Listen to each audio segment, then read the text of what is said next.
Sir Sunil sir, आपने तो मतलब छोटे इन्वेस्टर, बड़े इन्वेस्टर, हर तरह के इन्वेस्टर्स से आपका एक्सपोजर रहा है। तो अभी आपने जो बात कही कि लोगों को ना पहले थोड़ा सा डर भी लगता था, और गोल्ड, रियल एस्टेट या फिक्स डिपॉजिट ही कर लिया, उसमें उनको बड़ा कॉन्फिडेंस है, उसमें भले ही रिटर्न कम बने, उसको रोज सुबह उठ के नहीं देखते आज एफडी का रेट क्या है, लेकिन मार्केट में आएंगे तो उनको रोज सुबह उठ के, भले ही लॉन्ग टर्म के लिए सुबह उठ के शेयर बाजार देखना है। ये जो साइकोलॉजी है, इसको आप लोग कैसे डिकोड करते हैं? नहीं, ये भी आपने हम हरदम ये कहते हैं ना, 100 रुपया अगर किसी के पास है तो सिर्फ 5 ही इक्विटी में है, 95 दूसरे एसेट क्लास में है।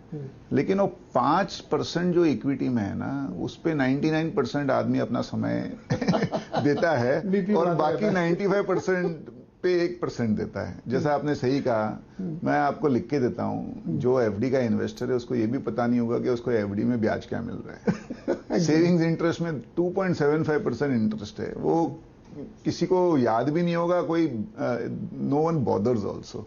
और जैसे रियल एस्टेट है, आप अपना घर का भाव थोड़ी रोज रोज निकालते हो, हर मिनट निकालते हो।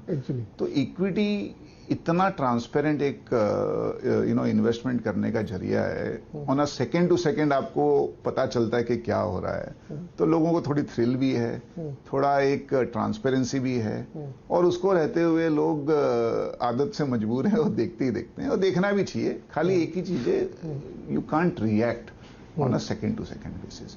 अच्छा, ये बताइए, इस साल भर में डबल हो जाएगा क्या ये? तो हमसे ये कहते हैं भाई आप बताओ, ऐसा कहाँ आपने आज तक पैसा लगाया जो गारंटी है साल भर डबल हो जाए? इक्विटी में वो 5% है ना, वो हर साल डबल होना चाहिए, और जो बाकी 95% जो दूसरी जगह लगा हुआ है, उसकी रिटर्न आ रही है कि नहीं है, वो किसको पड़ी भी नहीं है और कोई ट्रैक भी नहीं करता है। करेक्ट। तो अब हम लोग थोड़ा सा फ्यूचर की बात करें। ये एक बहुत ही मजबूत बुनियाद पे खड़ा है।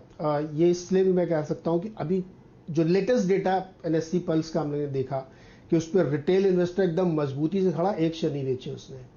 एफआईआई 0.5% बेच के चले गए, 2 क्वार्टर से लगातार बेचा, और म्यूचुअल फंड है उसको और बढ़ाया, तो वो भी रिटेल के थ्रू ही आया। तो ये दिखाता है कि बुनियाद तो बड़ी मजबूत है। अब यहाँ से आगे जाते हुए जो बाजार की समय स्थिति है, जो जियो पॉलिटिकल स्थिति है, अमेरिका में रोज सुबह उठ के आजकल लोग फेड की कमेंट्री सुनने लगे हैं बीपी बढ़ाने के लिए, तो इस पे आप कैसे समझाएंगे हमारे निवेशकों को? देखो, एक तो वर्ल्ड बहुत डायनेमिक है, दूसरा है ना, पहले न्यूज है ना 1 दिन 2 दिन बाद में लोगों के पास पहुंचती थी, और लोग फिर 1 हफ्ते बाद उस पर रिएक्ट करते थे। आजकल न्यूज हर सेकंड पहुंचती है, इतने न्यूज चैनल्स हैं, आप लोग भी एक्टिव रहते हो 24/7, फिर फर्स्ट ऑन वो भी होता है। दूसरा, आजकल जो न्यूज बनाता है वो ही ट्वीट कर देता है, तो on a minute to minute, second to second सबके पास वो न्यूज आती है। और वर्ल्ड भी डायनेमिक हो गया है, आज सब कंट्रियां ना इंटरकनेक्टेड है। कोई भी इवेंट कोई भी एक कंट्री में अगर होता है तो उसका इम्पैक्ट दूसरी कंट्री में भी होता है। तो जैसा आपने कहा, अगर रशिया और यूक्रेन का कुछ हुआ जियोपॉलिटिकल टेंशन, तो उसके वजह से सब कमोडिटी के भाव बढ़ गए, तो पूरी दुनिया वो इम्पैक्ट हुआ। इन्फ्लेशन पूरी दुनिया में आया, इंटरेस्ट रेट सब जगह बढ़े। आज अगर डॉलर मजबूत होता है तो उसका इम्पैक्ट बाकी सब कंट्रियों को भी होता है।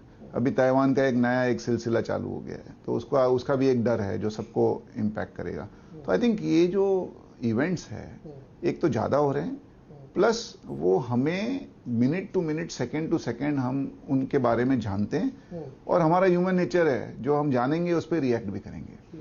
और सब लोग एक ही इवेंट पे एक ही डायरेक्शन में एक साथ रिएक्ट करते हैं, इसके लिए वॉलेटिलिटी इतनी ऊपर नीचे होती है।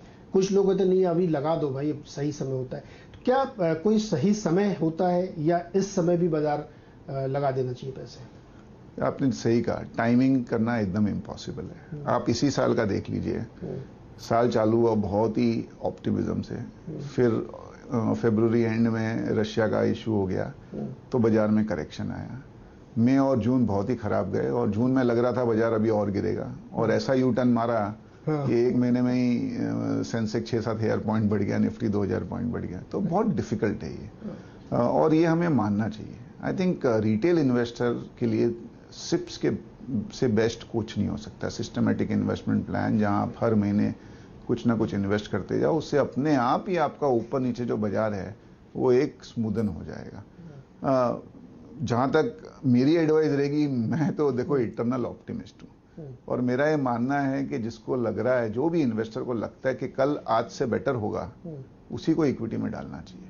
अगर आपको लगता है नहीं कल आज से खराब होगा तो आप प्लीज इक्विटी में मत डालिए पैसा। और अगर आपको ये लगता है और आपका अगर होराइजन 5-7 साल का है तो आप 2% नीचे या 5% ऊपर डालोगे, उससे कुछ आपका फर्क नहीं पड़ेगा।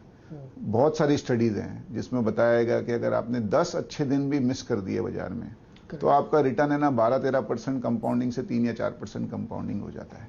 तो आई थिंक ये हमें सीखना चाहिए, हमें सोचना चाहिए। जैसे लास्ट 1 महीना जिसने मिस कर दिया उसका ऑलमोस्ट 6-8 महीने का रिटर्न चला गया, तो बहुत ही डिफिकल्ट है। तो मेरा तो ये मानना रहेगा कि अगर आपका 5 साल का व्यू है तो any time is good time, और अगर आपको थोड़ा सा कॉशियस रहना है तो आप सिस्टमेटिक इन्वेस्टमेंट प्लान या सिस्टमेटिक ट्रांसफर प्लान जिसमें 3-4 महीने के एवरेज में आपने डाल दिया वो आप अपनाइए।